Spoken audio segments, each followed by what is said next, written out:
Call to order the Newberry County Council Economic Development Committee for Monday, June 15th.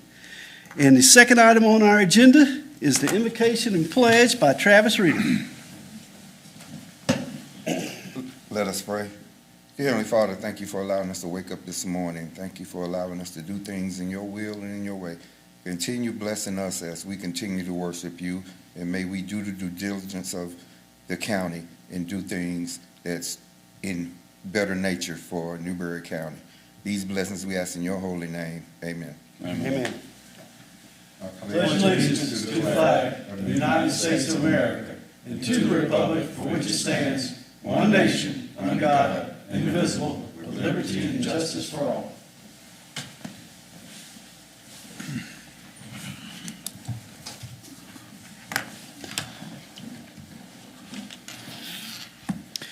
The next item on our agenda is the adoption of the agenda. Chairman, I'd like to make a motion to strike the executive session due to the fact not having very much many new projects. Do I have a second? I second. Any discussion? All in favor? Aye. Passes unanimous. Accepting the agenda with the striking 6 of the executive session. Number 4, public comments. Nobody signed up for any public comments. All right. Moving on to number 5, staff report. Good evening, Mr. Chairman, members of the committee. Thank you so much for your time this quarter. The first thing I want to let you know is we had 10 opportunities. Are we sure that wasn't 11? Yeah, I'm sure. Okay. It was 10 opportunities, and we only had 2 project submissions out of that. Again, generally speaking, more than half of project requests are for existing buildings. So right now we got one existing building in this community. It's 43,000 square feet, and it's kind of in rough shape, but we pitch it wherever we can. And it was one of the 2 project submissions that we did submit this month. And just for the record, let me give you just a brief rundown of how this works and what we know at each stage. We originally get a request for submission or a request for information.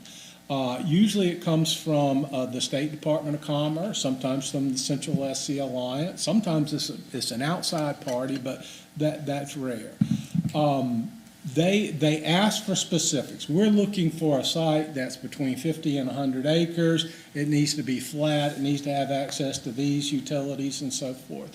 So at that point, we decide, well, do we have a site that meets this basic criteria? At this point in the game, we usually don't know what kind of project it is. Sometimes they'll say manufacturing, sometimes they won't. If they do say manufacturing, they never get specific about it. You know, it might be chemical manufacturing or something like that. So if we have a site, we respond. We don't know much at this stage, but we're willing to find out. So while you could call that a project, that's really not a project in my mind. It's not a project in my mind until I see the deep data that they've put and submitted to the state. This is the timetables, the construction, the capital investment, the number of jobs, the wages. When I see that stuff is when I consider a project. And then it becomes a real project when we actually get a visit on the ground, which of course is what you're fighting for, because if you can't get them on the ground, you can never win the project. But still don't know really what it is at that point. No, we still don't know what it is. For instance, the courtship of Samsung was 9 months. We didn't know for sure it was Samsung for about 3 months. We didn't know for sure until they told us. We had suspicions and so forth, but it took a while. And sometimes it's even longer than that. You know, sometimes you even actually go into, the ordinance stage not knowing specifically what the company does. But most projects die after submission. We never hear anything back. We try to follow up, but a lot of times they never call you and say, hey, you've been cut, go on about your business. You just have to kind of figure that out as you go along. But when we have that term sheet and when we have a visit plan, that's when we really consider it a true project, worthy of deeper discussion. So. Thank you. So 2 out of 10, of course, lack of empty buildings is still what's really hurting us. We have no shovel-ready sites. That continues to hurt us too. Everybody out there, all of our competitors are investing in infrastructure and pads and spec buildings and all of that. So we're paying a price for not being ready. Now, I will say it's difficult and expensive to be ready, and we've done everything we could to get where we are today. And of course, we're going to make some moves in the coming year as well. We just finished up 2 infrastructure projects. Jesse and I got out there and we walked the entirety of the water and sewer installations. The water wasn't too bad. The sewer was, I don't know, it was probably 3/4 of a mile long, and it was a slog through mud. But we're all done out there, and we've already brought down about $500,000 worth of the RA grants. We got a total of 700 and plus in grants, so we'll draw down the last of those funds as soon as we get the last bills paid. Similarly, the Mawson's Way extension is done. Y'all probably have all been out there and driven on it by now. It was a long time coming, but we're done. I'm just waiting on. We've got $2 million from the coordinating council coming for that. We've got another $600,000 from the Locate SC. So we've got $3 million coming for next year's grant, and we've got $3.2 million from this year's grant. So that's like over $6 million in a couple of years. So we've been making things happen. We don't have any projects to show for it, but we've been making things happen to get us prepared. So. But we will have a pad with the expansion of 3B project. Yes, sir. Yes, sir. That's all approved. We've been working on internals. How do we fund our portion of that? And we can clearly see this coming now. Well, it should go out for bids after the beginning of the fiscal year, and have something to update you guys on early in next fiscal year. So oh, you got my buttons. Thank you. Of course, this is what we've done in Mid-Carolina Commerce Park. Well, about where that black line is in the middle, that's about where the road ends today. So this will finish the road out all the way to the back of the park. Following the water and sewer, the water we just installed, and we'll construct a pad on lot 7 there, which is kind of in the middle on the left. Those are our plans. Okay, it could be lot 6, yes. So we're excited about that, and I'd love to have some projects coming to visit us before we've even broken ground, because we're going to start letting them know as soon as we go out and bid that this is what we got coming for us this year. Good.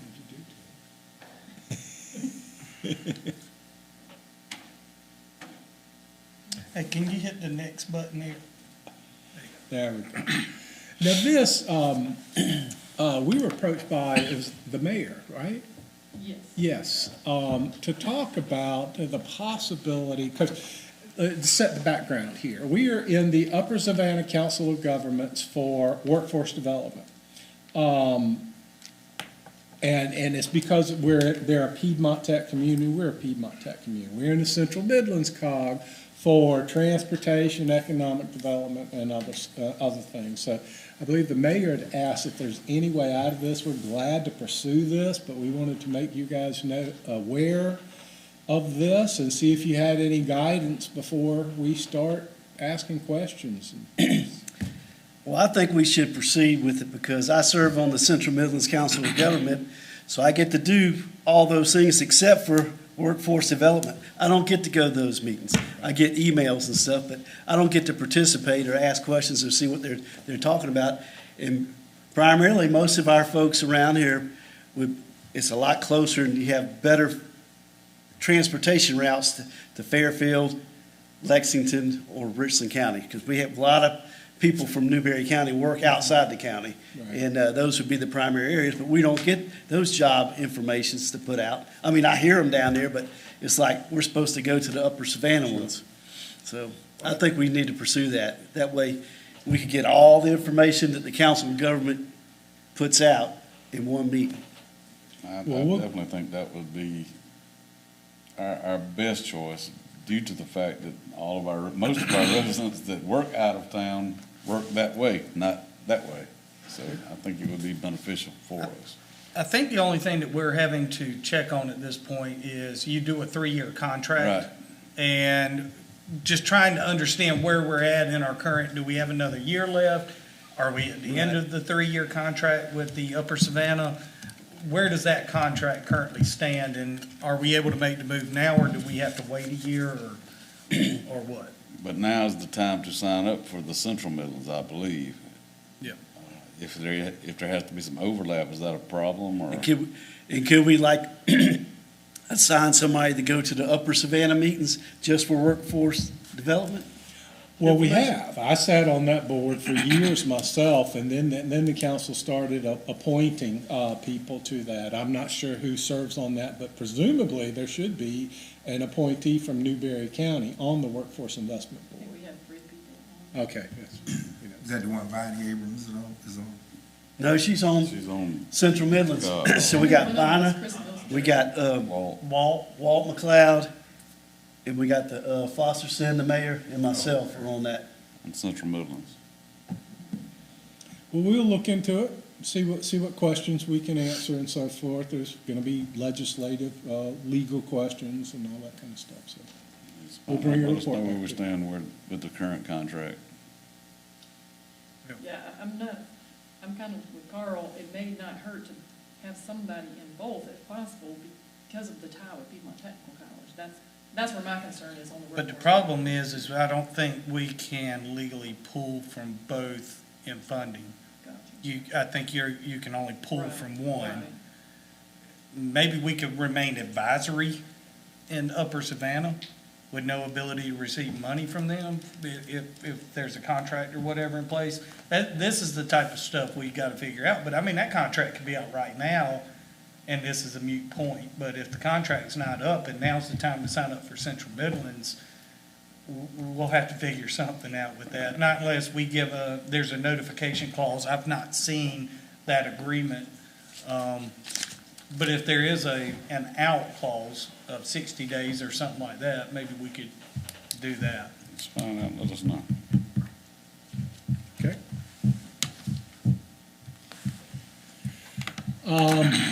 Time to name this road. This is the Mawson's Way extension that we just finished discussing. Like I said, I'm sure most of you have been on there. It's a beautiful road, really is. So it's time to name this road. And we brought to you some possible names. You can think on this and get back to us if you'd like, but, just wanted to bring this to you and So what's the meaning behind the names that are up there now? Jesse? So Mawson's Way extension is just adding extension. I don't know where the Mawson's part came from, so I don't have that information. Gin Avenue is the Gin part is the abbreviations for the former landowner. Hidden Pond Road, there is actually it was hidden to me. I didn't know there was a little pond there. So there's that. And then just entrance way, it's just the entrance to the industrial park. Somebody suggested Mawson's Way drag strip because of how straight that road is. And I'm sure it will be tempting for a lot of young men. Anyway, like I said, y'all can continue to think about this. We don't have to come up with a name tonight. There's another possibility too. That was owned by Meredith Cleland, that property, for a long, long time. Meredith was a bigwig at the South Carolina Department of Revenue, so Cleveland Avenue or something like that is a possibility. We have an international boulevard. I don't know of one. I'd have to look it up. It's an international park, for sure. Yeah, Or International Avenue, or yeah. International Avenue. Speedway. I like that too.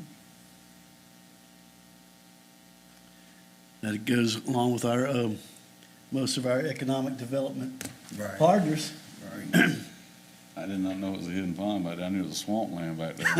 It's a very small pond. There's a lot of swampy area, I know that. I didn't know about a pond. Very, very small pond. All right, and that exhausts my agenda, Mr. Chairman. Well, thank you, Rick Nice.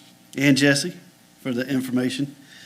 So our next item is comments and discussion from committee members. Any I don't comments? have everything was great today. All these economic development meetings be great. Thank you. I appreciate it. I appreciate the information, look forward to us getting some more projects to work on, but hopefully that pad's gonna help us out. So, but we've done some good things in the meantime. These roads and expansions are big, so it's getting us where we need to be, so we'll get there. Thank y'all for your hard work. Thank you, sir. Yep, thank you for your hard work. Good presentation. And we just got to keep moving forward and working, trying to bring some new industry in. Absolutely. You have any comments, Ted? The only thing I was gonna say, I think Nick hit the nail on the head, and the pad, getting this next phase of the Mid-Carolina Commerce Park done, extending that road back, making those parcels in the back of the property more accessible. Even if you don't have pads on all of them, having that accessibility is critical, because they don't want to pay to get the accessibility Right. to that area. So us getting, and them going out and securing this enhancement grant and getting access to the back half of this property is gonna be a big deal. The pad's just gonna be an even bigger deal. The things prior to something coming mean just as about as much as things coming. Yeah. So it takes all the pieces. And I do think one thing, if from a mindset standpoint, that I would like to see is, when we sell that padded property, that the money we make off of that sale, we turn around and invest into another pad on a neighboring property. I mean, I think that's how we have to continue to improve, is not allow our net proceeds of what we make off the sale of property to all leave economic development. We turn around and reinvest into site-ready pads. As one gets sold, we move on and do a pad, clear and grub, and pad another parcel. And when that one sells, we move on and do another one. I think that's how we keep the momentum going in the future, and not just taking whatever millions of dollars we receive off the sale of the property and going and doing something else with And it. maybe So, eventually be able to partner with somebody on a spec building. yeah. And there's a couple companies out there who, they come in and build the spec right. buildings, and then they turn around and lease those out, but they buy the property from you, but That's they right. build the spec building and they lease those properties. You still stand to benefit, though, from tax revenue off of those buildings in the future, but you may not get to sell those buildings. But you also don't have to pay the upfront cost to build those That's buildings. exactly right. So there's a little trade-off on that. We've done that in the past. Yeah. Yes, sir. We did a deal with Marlboro Development Team in 2020. We supplied $420,000 to the public road portion of that project, but and we donated the land, but we made our money back within 2 years because that facility pays like $150,000 a year in taxes. That's right. I still do think updating the appraisal and Yes. value of these properties is something that needs to be done. Absolutely. Because I do think 20,000, the mark that we have previously used, is way undervaluing the property that we have. So I do think having an updated appraisal on the value of Mid-Carolina Commerce Park, the property out there next to Komatsu and Samsung and all of them, You won't buy it for that. yeah. And now, since we've got the water and sewer run out there, that just makes it more valuable Yeah. to those back lots. Very good. All right. Our next item and last item is a motion for adjournment. I'll take care of that. Councilman Shealy makes the motion to adjourn, and second by Councilman Reader. We're adjourned. Thank you, All in gentlemen. favor? We also just lost two people. You